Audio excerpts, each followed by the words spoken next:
बच्चों, आप लोगों ने पिछले क्लास में पढ़ रहे थे ओम्स लॉ, और ओम लॉ में पढ़ा था कि जो ओम्स लॉ है वो किसके लिए है? कंडक्टर के लिए। कंडक्टर के लिए ओम्स लॉ, उसमें मैंने दो चीज़ पढ़ा था। एक पढ़ा था कि ओमिक रेजिस्टेंस और non ohmic resistance. Ohmic resistance का मतलब जो ओम लॉ को ओबे करे, और नॉन ओमिक में जो ओम लॉ को ओबे ना करे। तो नॉन ओमिक रेजिस्टेंस, जैसे एक एग्जांपल लिया जाए तो थर्मिस्टर है, सेमीकंडक्टर है, ये सब नॉन ओमिक है। इसमें जो रेजिस्टेंस है वो डायनामिक रेजिस्टेंस है। तो नॉन ओमिक का मतलब वो डायनामिक रेजिस्टेंस है। उसमें आर का मान निकाला था और वो था dV/dI।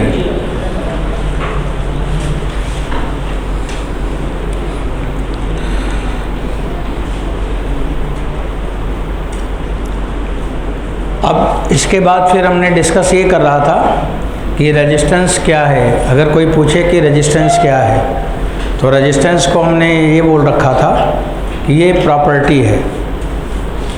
कोई बाज़ार में रेजिस्टेंस नहीं मिलता। कंडक्टर होता है और कंडक्टर के अंदर रेजिस्टेंस होता है। यही हम लोग बात कर रहे थे कि कंडक्टर है और कंडक्टर के अंदर रजिस्टर है। अब देखो, ये मैंने एक बैटरी लगाई और इसका लेंथ L है और इसके अंदर इलेक्ट्रिक फील्ड आएगा E। और बच्चों, इलेक्ट्रिक फील्ड E का मान पिछले क्लास में आपने पढ़ा है, उसे बस एक बार ऐसे रिफ्रेश कर लो। E बराबर क्या होगा? V/L। ये इलेक्ट्रिक फील्ड है। और ये जो इलेक्ट्रॉन है, ये इस इलेक्ट्रिक फील्ड के प्रेजेंस में स्टार्ट करेगा चलना, और ये चलना स्टार्ट करेगा तो U बराबर 0 से, U बराबर 0 से चलेगा। और जब बच्चों ये चलेगा तो इलेक्ट्रॉन फ्री इलेक्ट्रॉन है, और जब ये चलेगा इस फील्ड में तो इसका मोशन होगा असलरेटेड। तो मैंने यहाँ पे इंफॉर्मेशन लिया था कि असलरेशन क्या होगा। हाँ, असलरेशन पहले निकाल लेते हैं। असलरेशन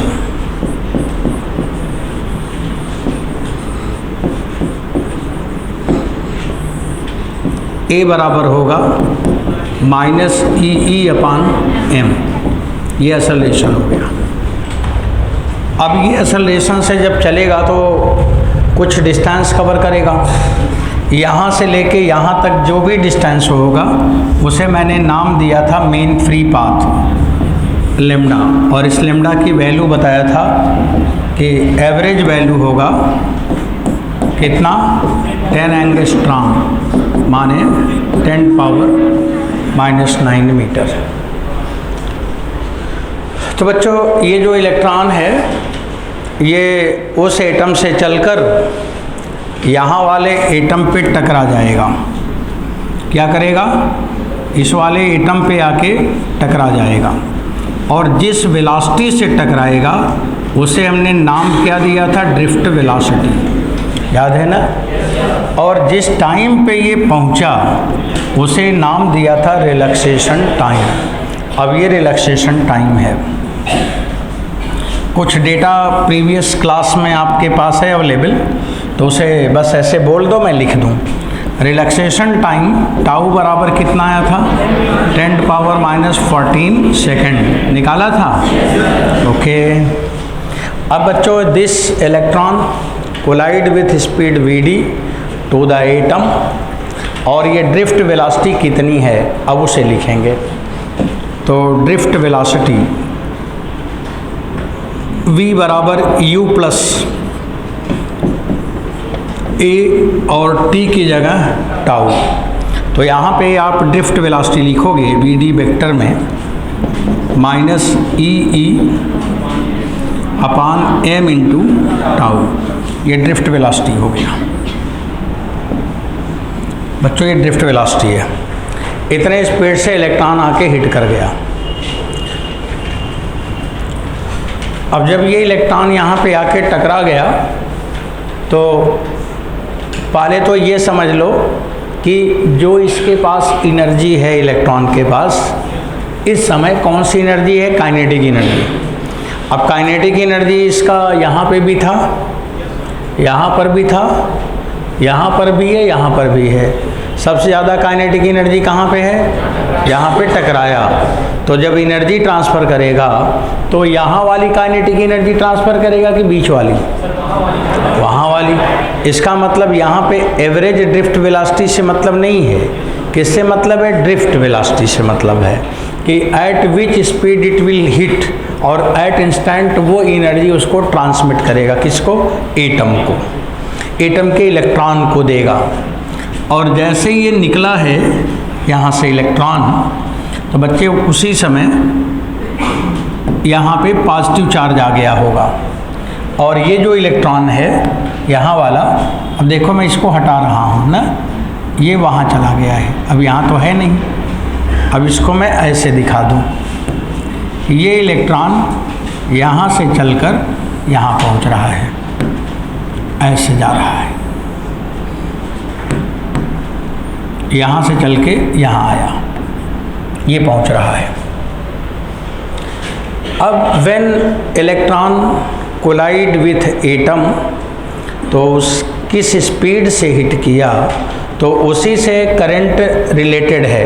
बच्चों अब इसमें हमें क्या निकालनी है, करंट निकालनी है। अब करंट निकालो,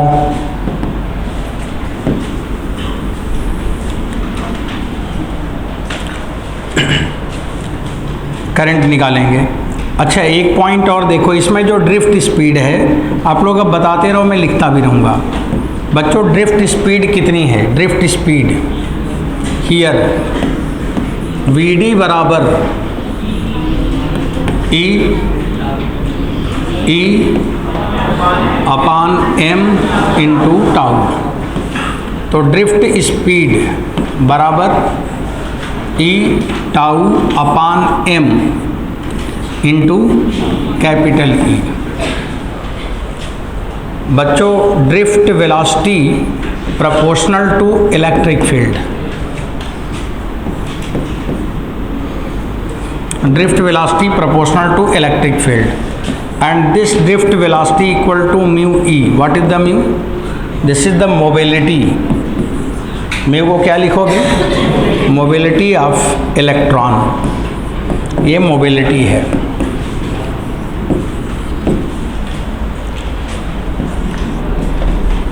mobility of electron, जैसे अलग अलग मास है, चल तो सभी रहे हैं, जैसे दौड़ रहे हैं, तो जिसका मास कम है, हल्का है, वो भी दौड़ रहा है, और जो हैवी है वो भी दौड़ रहा है। तो किसकी मोबिलिटी ज़्यादा है, जिसका मास कम है वो ज़्यादा तेज़ी से दौड़ रहा है। तो एक टर्म है मोबिलिटी।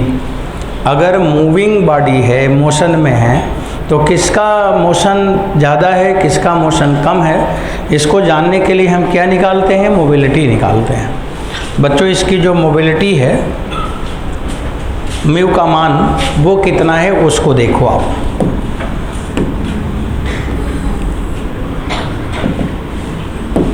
अब यहाँ पे मैं लिख रहा हूँ मोबिलिटी, किसका मोबिलिटी निकाल रहे हो, इलेक्ट्रॉन का। तो सब लोग बताया करो, जो समझ आए ना उसको लिखवाया करो। मोबिलिटी ऑफ इलेक्ट्रॉन, तो म्यू बराबर ई टाउ अपान एम, ये मोबिलिटी है इलेक्ट्रॉन का। ये मोबिलिटी आ गया।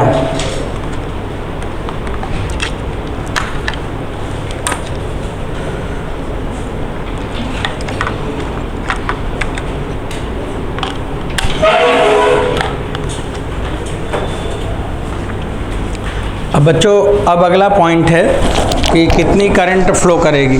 जब चार्ज मोशन में है तो कितनी करंट फ्लो करेगी। अब चलो करंट की वैल्यू निकालें।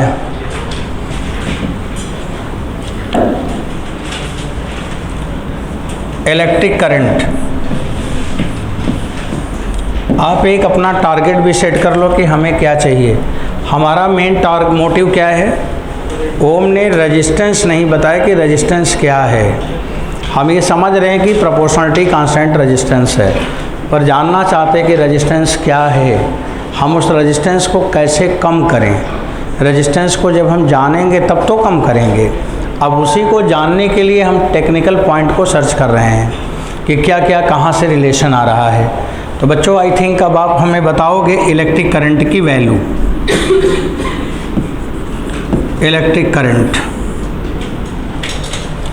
I बराबर formula N E A V नहीं VD, क्योंकि करंट के लिए कौन सा वेलोसिटी रिस्पॉन्सिबल है, ड्रिफ्ट वेलोसिटी।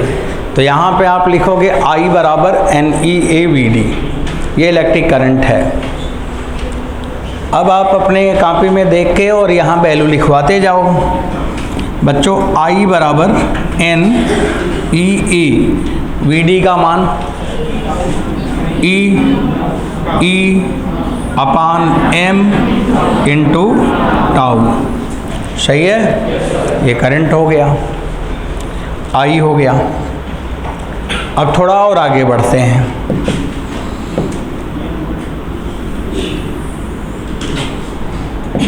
बच्चों लोग करंट की वैल्यू अब फिर बताओ। I बराबर NE स्क्वायर ना, NE square capital E/M into tau. हाँ, टाउ इंटू ए टाउ, ठीक है, ए इंटू टाउ हो गया। अच्छा, अब इसे मैं इक्वेशन डालूंगा। कोई इक्वेशन का नंबर ऑर्डर में ले आओ। कहीं कोई इक्वेशन लिखा था क्या? देख लूँ कहाँ लिखा है। अच्छा, फर्स्ट था, सेकंड था, तब ये थर्ड कर लो भाई, ये थर्ड हो गया और ये वाला फोर्थ हो गया। बच्चों ये फोर्थ इक्वेशन हो गया। अब पूरे लोग बताओ, इलेक्ट्रिक फील्ड को मेरे को V के फॉर्म में लिखना है, इलेक्ट्रिक फील्ड को V के फॉर्म में। तो I बराबर NE square A tau upon M, और इलेक्ट्रिक फील्ड होगा V/L, V/L हो गया। बच्चों अब आप लिखोगे L/A M/NE स्क्वायर टाउ और equal to V/I। This is the Ohm's law. तो V/I बराबर क्या हो गया, R। ओम का लॉ क्या है, यही है ना, V/I। तो V/I इक्वल टू R हो गया। मेरे को यही जानना था कि ये रेजिस्टेंस क्या है, किस बात पे डिपेंड करेगा। अब रेजिस्टेंस में कौन कौन से टर्म हैं वो मेरे को दिखने लगा। बच्चों साथ में ही रहिएगा।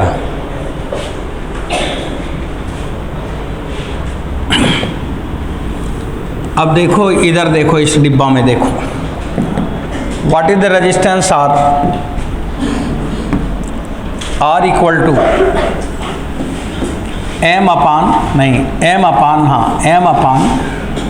M/NE square tau L/A। ये जो L है ये वायर की लेंथ है, A क्या है, क्रॉस सेक्शन एरिया है। तो L और A वायर की ज्योमेट्रिकल प्रॉपर्टी है। ज्योमेट्री माने उसका लेंथ क्या है, उसका क्रॉस सेक्शन एरिया क्या है वायर का। और यहाँ पे जो ये लिखा है small n, number of electron, free electron per metre cube, ये डिफरेंट मेटल में डिफरेंट होगा। टाउ भी मेटल की अपनी स्पेसिफिक प्रॉपर्टी में आएगा। तो बच्चों ये जो है ये वाला, ये कौन सी प्रॉपर्टी है, मटेरियल की अपनी को कहते हैं स्पेसिफिक। तो स्पेसिफिक प्रॉपर्टी है मटेरियल की, और वो स्पेसिफिक प्रॉपर्टी रेजिस्टेंस में आया, इसलिए उसका नाम पड़ा स्पेसिफिक रेजिस्टेंस। क्या नाम पड़ा, स्पेसिफिक रेजिस्टेंस नाम पड़ा। और इस स्पेसिफिक रेजिस्टेंस को मैंने माना कि this is the cause of resistance, ये रेजिस्टेंस का कारण है। तो रेजिस्टेंस का कारण है, इसका मतलब वो प्रॉपर्टी है, और वो रेजिस्टेंस लाने के लिए एक्टिविटी है, और इसलिए उसका नाम है रेजिस्टेंस की एक्टिविटी बराबर रेजिस्टिविटी। तो प्रॉपर्टी है उसकी अपनी, रेजिस्टेंस में आया तो स्पेसिफिक रेजिस्टेंस, वो एक्टिविटी है रेजिस्टेंस लाने की, इसलिए नाम पड़ा रेजिस्टिविटी। तो इसके दोनों नाम का कारण समझ में आ रहा, क्यों रेजिस्टिविटी की बोलते हैं, क्यों स्पेसिफिक रेजिस्टेंस बोलते हैं। अब क्यों ना बोले, जो काम है वही तो नाम लेंगे ना, तो इसलिए उसका नाम ये पड़ा। अब बच्चों यहाँ पे हम लिखेंगे here specific resistance, specific resistance और रजिस्टिविटी, और इस रजिस्टिविटी का नोटेशन दिया गया, उसको रो दे दिया गया। रजिस्टिविटी का नोटेशन क्या है, रो। अब ये रजिस्टिविटी है, और बच्चों रो बराबर यहाँ पे लिखोगे आप m/n² टाउ, ये रजिस्टिविटी आ गया। अब आपसे पूछे कि रजिस्टिविटी क्या है, तो यही रजिस्टिविटी है। जैसे जैसे इलेक्ट्रॉन की संख्या बढ़ेगा, जिस कंडक्टर में फ्री इलेक्ट्रॉन ज़्यादा होगा उसकी रजिस्टिविटी कम होगा, तो अच्छा कंडक्टर है। मान लो कि किसी ने कह दिया कि एक मेटल में 10⁻25 इलेक्ट्रॉन पर मीटर क्यूब है, दूसरे में 10⁻27 है, keeping constant time relaxation time, तो what is the ratio between their resistivity. तो resistivity inversely proportional to free electron per metre cube. ऐसे सवाल आता है, बोलेगा 10⁻25 इलेक्ट्रॉन पर मीटर क्यूब है तो ये है रजिस्टिविटी, तो 10⁻27 है तो क्या होगा, रख लेना, आ जाएगा। तो रजिस्टिविटी किस पे डिपेंड करेगा, 1/n पर। इतना बात समझ में आ रहा बच्चों लोग।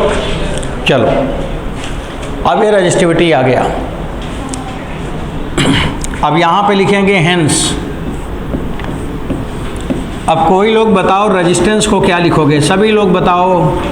रेजिस्टेंस R बराबर रो L/A। तो रेजिस्टेंस में दो प्रॉपर्टी इन्वॉल्व है, एक है मटेरियल की अपनी प्रॉपर्टी और दूसरा है उसकी ज्योमेट्रिकल प्रॉपर्टी। तो ज्योमेट्रिकल प्रॉपर्टी और मटेरियल की अपनी इंट्रिंसिक प्रॉपर्टी, इंट्रिंसिक और रजिस्टिविटी में इंट्रिंसिक है और L/A में ज्योमेट्रिकल है, दोनों से रेजिस्टेंस हमें मिलेगा। बच्चों unit of rho, unit of rho बोलो, सब लोग बताओ। अब रो बराबर क्या होगा, RA/L। R माने ओम और ये हो गया मीटर, ओम मीटर। तो रजिस्टिविटी की यूनिट है ओम मीटर, ओम मीटर। ये रजिस्टिविटी की यूनिट हो गई।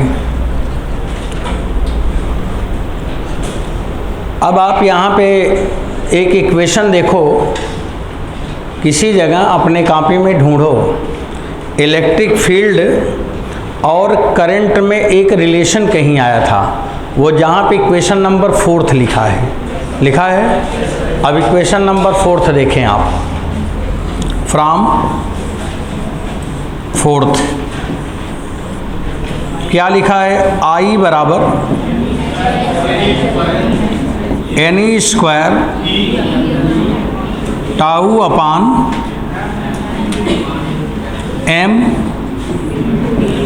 और A भी था ना, और कैपिटल E भी था। सही है बच्चों, ये बात हो गई। अब देखो इसके आगे अब समझना। अब इसमें हम लोग लिखेंगे करंट डेंसिटी।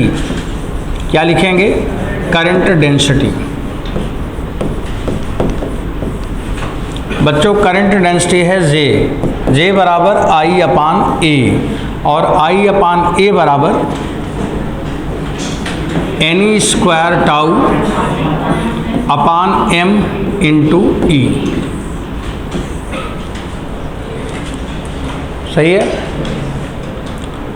अब ये क्या है, जरा इसको तो देखो, ये जे बराबर क्या है, n e square tau by m, और m upon n e square tau rho है, और यहाँ पे क्या है 1 बाई रो है कि नहीं, तो 1 बाई रो इंटू ई हो गया। तो बच्चों जे बराबर conductivity into E R E बराबर रो इंटू जी। आप ऐसा भी लिख सकते हो, आप ऐसा भी लिख सकते हो। अब देखो जहाँ पे 1 बाई रो है उसको मैंने कोई एक नया नाम दे दिया। क्या नाम दे दिया, कंडक्टिविटी। बच्चों आपने पिछले क्लास में पढ़ा था conductance is the inverse of resistance, पढ़ा था। तो conductivity is the inverse of resistivity. तो अब कंडक्टिविटी इनवर्स ऑफ रेजिस्टिविटी है, तो कंडक्टिविटी का मान मैं पूछूं और आप हमें बता ही दो। Conductivity 1 upon resistivity, 1 upon resistivity that is this is equal to n e square tau upon m. हाँ, n e square tau by m, यही है ना। इसकी कोई यूनिट बताओगे क्या, जिनको आता हो वही बताओ। यूनिट बच्चों ये तो आसान है ना, इसका यूनिट आपने पढ़ा था ओम मीटर, और उसका हो जाएगा उसी का इन्वर्स। अब इसका इन्वर्स लिखोगे ओम मीटर इन्वर्स बराबर लिखोगे मो अपान मीटर, तो मो अपान मीटर। ये हो गया यूनिट ऑफ कंडक्टिविटी, ये कंडक्टिविटी की यूनिट। अब मेरे पास ये सारे रिलेशन कंप्लीट हो गए। अब आप लोग देखिए क्या क्या पढ़ा। सबसे पहले ये आर का मान किस पे डिपेंड करेगा, आर बराबर रो। थोड़ा सा सुन लो फिर लिख लेना। हमें सबसे पहले ये पता चला कि आर बराबर क्या है, रो एल बाई ए, जो मेरा मेन टारगेट था। ये व्हाट इज द रेजिस्टेंस, और ये रेजिस्टेंस में एक है ज्योमेट्रिकल प्रॉपर्टी एल और ए, और एक मटेरियल की प्रॉपर्टी है रेजिस्टिविटी, वो अपनी प्रॉपर्टी है। और वो रेजिस्टिविटी माने रेजिस्टेंस लाने वाला, और वो किस पे डिपेंड करेगा, उसकी वैल्यू है M upon n e square tau, यही है। तो वो मैंने रो की वैल्यू निकाला कि किस पे वो रेजिस्टिविटी आएगा। तो मटेरियल हम कौन सा लें कि रेजिस्टिविटी कम हो, तो जब रेजिस्टिविटी कम होगा तो रेजिस्टेंस भी कम होगा। इसका मतलब अच्छा मटेरियल वो होगा जिसका टाइम कांस्टेंट टाउ क्या हो, ज़्यादा हो, और एन भी ज़्यादा हो, तो वो अच्छा होगा। ये सब प्रॉब्लम पूछेगा तो आपको इन सब से रिलेशन से ढूंढ के लिखना है। अब यहाँ पे इतना इन्फॉर्मेशन कवर हो चुका है। अब बच्चों ओम के इलाकों में दोबारा से लिखने जा रहा हूँ। अच्छा एक बात ऐसे थोड़ा सा सुनो, जो इलेक्ट्रॉन आया, थोड़ा थ्योरेटिकल सुनोगे। ये इलेक्ट्रॉन यहाँ से चला आके इस पे टकराया ड्रिफ्ट वेलोसिटी से। कैसे टकराया, ड्रिफ्ट वेलोसिटी से। तो वो किससे टकराया, एटम से टकराया। तो उस इलेक्ट्रॉन की एनर्जी किसको गया, एटम को गया। और एटम में सबसे पहले कौन है, फ्री इलेक्ट्रॉन, एटम के फ्री इलेक्ट्रॉन। इसलिए पूरी एनर्जी, मैक्सिमम एनर्जी कौन पा गए, फ्री इलेक्ट्रॉन पा गए। और वो फ्री इलेक्ट्रॉन फिर आगे भाग गए, तो उसने उस इलेक्ट्रॉन का कुछ एनर्जी या मैक्सिमम एनर्जी दूसरे एटम का फ्री इलेक्ट्रॉन लेके आगे चला गया। लेकिन जो एटम से टकराया, क्या वो एटम नट बोल्ट से टाइट किए थे, कोई नट बोल्ट लगा के टाइट किया है क्या? अब अगर वो इलेक्ट्रॉन एटम से टकराया तो एटम भी वाइब्रेट करेगा। तो बच्चों यहाँ पे एक तो इलेक्ट्रॉन का वाइब्रेशन हुआ, और एक वो इलेक्ट्रॉन जिस एटम पे टकराया उस एटम का वाइब्रेशन हुआ। वाइब्रेशन दोनों है, एटम का भी वाइब्रेशन हुआ और इलेक्ट्रॉन का भी वाइब्रेशन हुआ, लेकिन दोनों वाइब्रेशन के रिजल्ट अलग अलग हैं। जब इलेक्ट्रॉन का वाइब्रेशन होगा तो एनर्जी का ट्रांसपोर्टेशन होगा, और जब एटम का वाइब्रेशन होगा तो एनर्जी का लॉस होगा। तो एटम के वाइब्रेशन से क्या होगा? लॉस इन एनर्जी, और इलेक्ट्रॉन के वाइब्रेशन से क्या होगा? Transportation of energy. वाइब्रेशन दोनों है, दोनों वाइब्रेशन में कहानी अलग अलग है। व्हेन एटम स्टार्ट वाइब्रेटिंग, जब एटम वाइब्रेट करेगा तो उस बॉडी का टेम्परेचर बढ़ेगा। इसे कहते हैं जूल थॉमसन इफेक्ट। टेम्परेचर बढ़ने का कारण दुनिया में एक ही है, और वो है इलेक्ट्रॉन का वाइब्रेशन नहीं, एटम का वाइब्रेशन, मॉलिक्यूल का वाइब्रेशन। तो मैं लिखूंगा कि when electron collide with atom, then atom start vibrating. Due to vibration of atom, temperature of conductor increased from surrounding temperature, or when its temperature is more than surrounding, then energy always flow from high temperature to low. So energy flow from conductor to surround, तो conductor से energy surround में चला गया। अब conductor से जो energy निकल गया, तो कंडक्टर की एनर्जी जो निकला वो गेन है कि loss? This loss of energy known as resistance. तो रेजिस्टेंस क्या है? Loss of energy. रेजिस्टेंस का मतलब है एनर्जी का लॉस। अगर किसी में रेजिस्टेंस है तो इसका मतलब उसमें एनर्जी का लॉस हुआ। जैसे रेजिस्टेंस का मतलब आलस्य है। जब आपको आलस्य आती है तो क्या आपको उसके फायदा मिलता है? क्लास में आप बैठे हैं, अगर 10 मिनट आपको आलस्य आ गया तो 10 मिनट में जितना लेक्चर आगे गया वो तो बाहर हो गया आपसे ना, तो लॉस तो आप ही का हुआ। तो रेजिस्टेंस का मतलब है लॉस। जितना ज़्यादा एनर्जी लॉस, जितना ज़्यादा रेजिस्टेंस। तो रेजिस्टेंस का मेजरमेंट हम किससे करेंगे? एनर्जी लॉस से। Which substance loss more energy, that means it have more resistance. Which loss no energy have no resistance. तो अगर एनर्जी का लॉस नहीं करेगा तो पूरा ट्रांसफ़र कर देगा। जैसे हम लोग बोलते हैं सेमीकंडक्टर, उसमें एनर्जी का लॉस ही नहीं होगा, पूरा का पूरा एनर्जी ट्रांसपोर्ट करेगा। तो बच्चों ये रेजिस्टेंस है। बताओ रेजिस्टेंस क्या है? एनर्जी का लॉस है। क्यों लॉस हुआ? एटम के वाइब्रेशन से। एटम के वाइब्रेशन से क्या हुआ? कंडक्टर का टेम्परेचर बढ़ गया। कंडक्टर का टेम्परेचर बढ़ने से क्या हुआ? एनर्जी हाई टेम्परेचर से लो टेम्परेचर सराउंड में चली गई। वो एनर्जी आपकी है क्या? वो एनर्जी किसकी है? कंडक्टर की। कंडक्टर एनर्जी का पावर हाउस है क्या? वो एनर्जी बैटरी की है, जो बैटरी लगाए हो, इसीलिए बैटरी डिस्चार्ज हो जाती है। तो बैटरी डिस्चार्ज होने का कारण क्या है? हम कोई एनर्जी यूज ना करें, बैटरी लगा दें तो भी डिस्चार्ज हो जाएगी। तो बैटरी डिस्चार्ज होने का यही रीज़न है, एनर्जी का लॉस। तो बच्चों एक लाइन चलो लिख लिया जाए।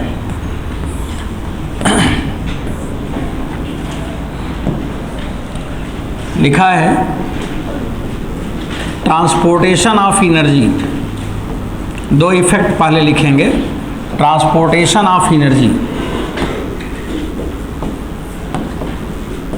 ट्रांसपोर्टेशन ऑफ एनर्जी, तो उसका आंसर है due to vibration of,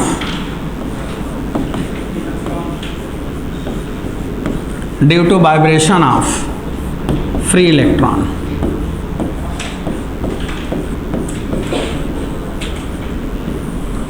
due to vibration of free electron. और loss in energy, loss in energy, ये बच्चों इसको आप बताओ तो मैं लिखूंगा, बोलो। Due to vibration of, due to vibration of atom, due to vibration of atom. अब इसके बाद एक स्टेटमेंट लिखेंगे। व्हेन, चलो एक लाइन मैं लिखूं, आप भी लिख लो। When free electron collide with atom,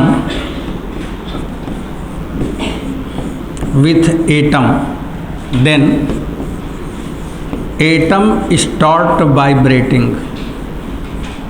Atom start vibrating.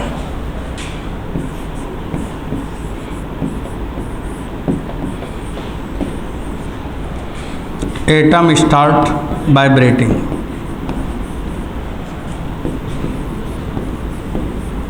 Due to vibration of atom,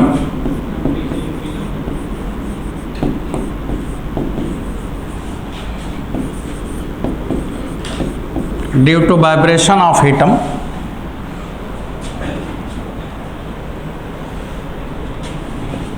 temperature of conductor, temperature of conductor increased from surrounding temperature.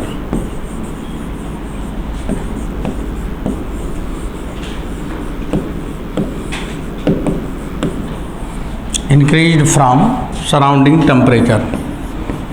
Hence,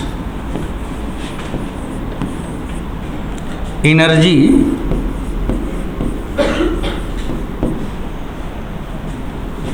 में इलेक्ट्रिकल लिख लेना ब्रैकेट में, electrical energy loss in the form of heat, energy loss in the form of heat, energy loss in the form of heat, in the form of heat, in the form of heat, which is resistance. बच्चों इसी को हम resistance कहते हैं, which is resistance या which is cause of resistance ये भी लिख सकते हैं। हम यही लिखते हैं कि यही रेजिस्टेंस है, हम इसी को रेजिस्टेंस मानते हैं। यही जो लॉस हो गया, बोला गया लॉस हो रहा है, इसका मतलब रेजिस्टेंस है। तो बच्चों ये तो बात हो गई रेजिस्टेंस का। एक बार हमें सभी लोग ये बताओ कि रेजिस्टेंस समझ में आया? रेजिस्टेंस क्यों आया ये समझ आ गया? अगर एटम का वाइब्रेशन ना हुआ होता तो रेजिस्टेंस ना आता। तो एनर्जी का लॉस होने का कारण क्या है? एटम का वाइब्रेशन। और इलेक्ट्रॉन के वाइब्रेशन से एनर्जी का लॉस नहीं होता, बल्कि एनर्जी एक जगह से दूसरी जगह ट्रांसपोर्ट होती है। ये R बराबर रो L बाई ए एक फार्मूला मिला। आगे मैं बढ़ाऊँ अब?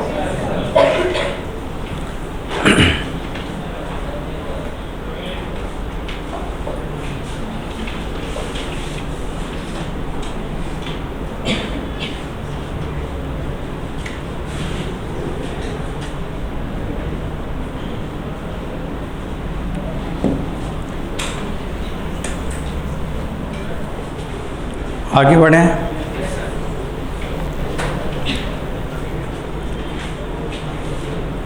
चलो आगे बढ़ा रहे हैं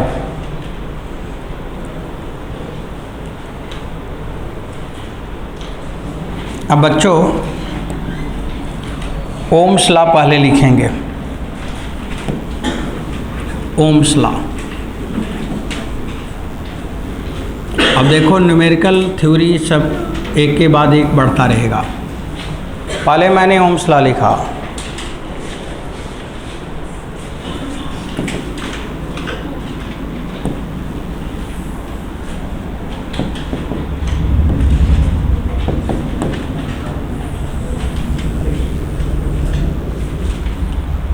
देखो ओम्स लॉ दो तरह का है। एक है माइक्रोस्कोपिक ओम्स लॉ, माइक्रोस्कोपिक, और एक है माइक्रोस्कोपिक। तो एक बच्चों माइक्रोस्कोपिक ओम्स लॉ और एक क्या है? Microscopic Ohm's law. Ohm's law दो है। असली वाला कौन है? इधर वाला। नकली वाला कौन है? उधर वाला। मतलब नकली मैंने इसलिए बोला कि दोनों में ये ज़्यादा इम्पोर्टेंस है, बाकी असली दोनों है। नकली नहीं है। ज़्यादा इफ़ेक्टिव कौन है उसका मतलब हुआ असली। माइक्रोस्कोपिक और माइक्रोस्कोपिक फॉर्म है। एक एक बात समझते हैं। यहाँ पे माइक्रोस्कोपिक में क्या है? Electric field. माइक्रोस्कोपिक प्रॉपर्टी क्या है? इलेक्ट्रिक फील्ड है, इलेक्ट्रिक फील्ड E। और बच्चों माइक्रोस्कोपिक में इलेक्ट्रिक पोटेंशियल है, इलेक्ट्रिक पोटेंशियल, और ये लिखा जाएगा V बराबर minus E into D R. कैसे जानोगे कि कौन माइक्रोस्कोपिक है कौन मैक्रोस्कोपिक है? जिसका इंटीग्रेशन हो वो माइक्रो है, और इंटीग्रेट होने के बाद जो आए वो मैक्रो है। इतनी प्रॉपर्टी है, उसको रटना नहीं है, समझना है। जो इंटीग्रेट हो गया वो माइक्रो है, और जो इंटीग्रेशन में बन गया वो मैक्रो है। तो